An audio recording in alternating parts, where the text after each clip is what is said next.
Halo, selamat pagi rekan trader. Apa kabar kalian hari ini? Semoga kalian semua sehat ya. Kembali lagi di YouTube channel Vantage Markets Indonesia di segmen analisis pasar emas XAUUSD hari ini. Hari ini adalah hari Rabu tanggal 21 Agustus tahun 2024. Untuk informasi, segmen ini akan tayang setiap hari Rabu ya.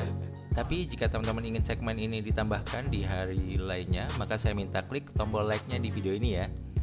Jika nanti banyak like, maka nanti akan saya tambah lagi harinya untuk segmen ini. Nah, sebelum ke analisis teknikal, saya mau review dulu nih mengenai fundamental pergerakan harga emas di minggu lalu dan juga di hari yang akan datang. Nah, review pergerakan harga emas minggu lalu.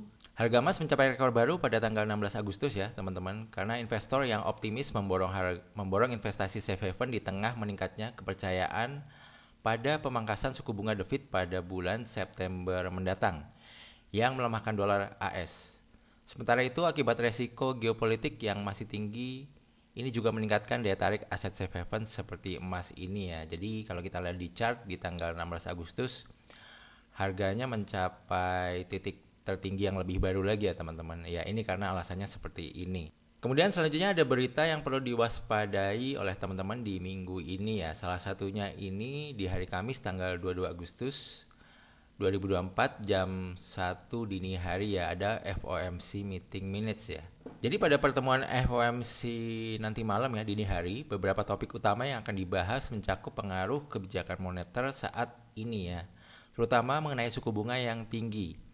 Anggota komite mempertimbangkan apakah kebijakan suku bunga yang tinggi sudah cukup ketat untuk mencapai target inflasi 2%.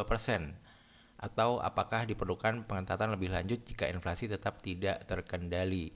Nah, selain itu diskusi juga mencakup kemungkinan mempertahankan suku bunga tinggi lebih lama lagi jika inflasi tidak menunjukkan penurunan yang berkelanjutan. Atau sebaliknya mengurangi restriksi kebijakan jika terjadi pelemahan yang tidak terduga di pasar tenaga kerja. Ini menunjukkan bahwa komite masih berhati-hati dan terbuka terhadap berbagai kemungkinan dalam upaya menjaga stabilitas ekonomi ya teman-teman. Jadi ini poinnya ya. Poinnya adalah target inflasi 2% dan pasar tenaga kerja. Jadi data-data ini perlu kita perhatikan di kemudian hari ya. Kemudian berita selanjutnya yang perlu diwaspadai di minggu ini ada simposium Jackson Hole yang akan diadakan pada hari Jumat mendatang tanggal 23 Agustus ya. Ini waktunya juga sepanjang hari. Jadi di simposium Jackson Hole ini Jerome Powell yaitu ketua Federal Reserve diperkirakan akan membahas beberapa isu penting terkait kebijakan moneter Amerika Serikat.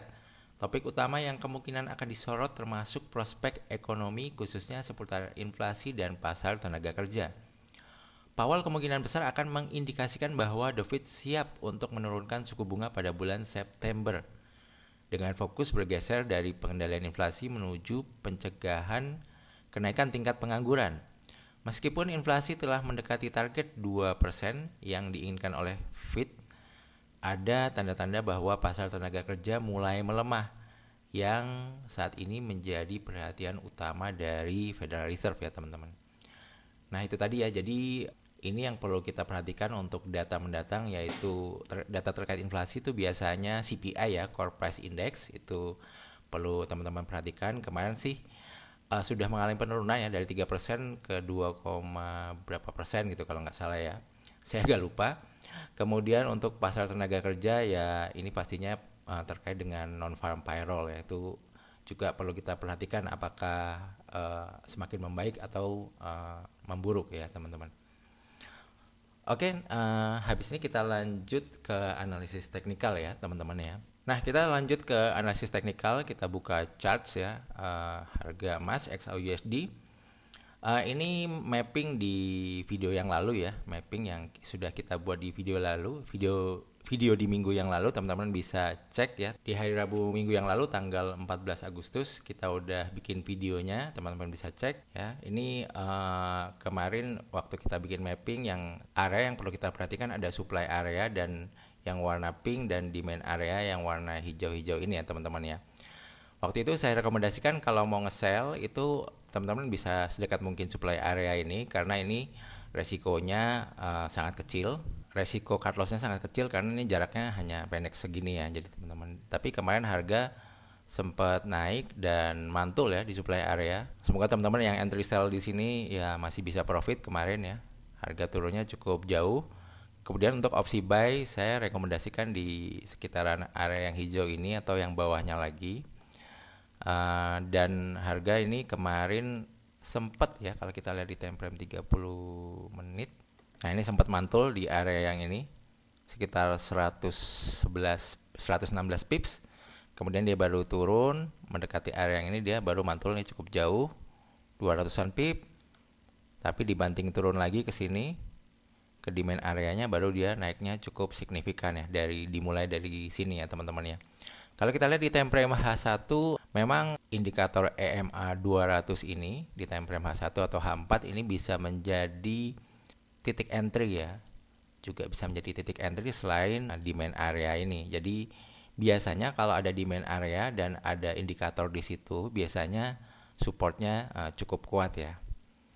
Gitu teman-teman. Kemudian harga bergerak naik dan akhirnya supply area ini di break ya. Kita lihat nih, kita zoom. Ini di break. Nah, biasanya kalau supply area di break dan dia retest turun ke bawah, ini bisa menjadi demand area ya. Jadi demand area ini juga bisa jadi titik point entry ya. Kalau ini di break.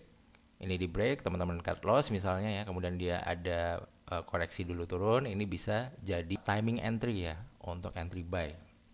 Karena ini arah trennya juga masih cenderung naik. Seperti itu. Dan harga saat ini masih bermain sideways di atas ini. Oke, ini review mapping di minggu lalu bagaimana untuk seminggu ke depan ya. Nah, ini saya udah gambar. Jadi untuk seminggu ke depan, ntar ya. Nah, ini saya udah gambar ya. Nah, untuk kondisi pergerakan harga saat ini kecenderungan arahnya ini masih uptrend ya. Teman-teman bisa lihat dari time frame H4 ini, dari arah indikatornya aja juga masih naik. Kalau kita lihat struktur marketnya juga masih naik. Di time frame H1 juga struktur marketnya juga masih naik. Indikatornya juga masih up ya di EMA-nya. Jadi ini kesimpulannya untuk arahnya masih naik, baik di time frame yang besar daily H4, H1, M30 ya, juga masih naik ya. Belum ada perubahan arah turun ya teman-teman, belum ada. Bahkan di time frame M15 juga arah indikatornya juga masih up ya, dia belum cross down ke bawah. Jadi kalau menurut saya ini opsi buy masih menjadi pilihan yang menarik untuk saat ini. Tapi kalau harga ada di tengah seperti ini, memang kita harus bersabar untuk kalau menge-buy, tunggu harga koreksi ke bawah ya. Sebaiknya sedekat mungkin di demand areanya ini ya teman-teman, di time frame H1 nih. Saya gambarin ya.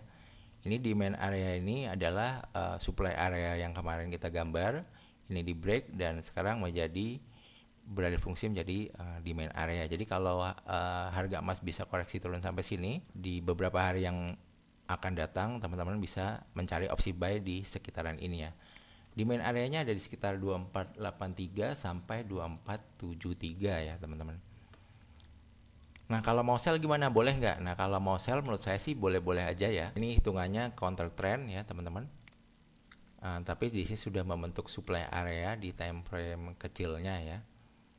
Nah, ini supply areanya ini yang warna pink.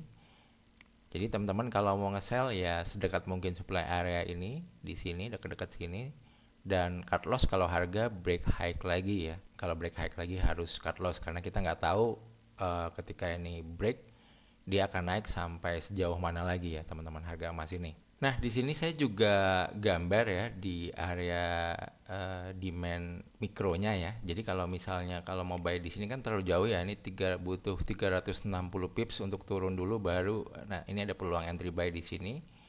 Nah, kalau harga emas turun sampai sini aja di kisaran ini, teman-teman bisa coba untuk entry buy karena di sini juga ada support ya.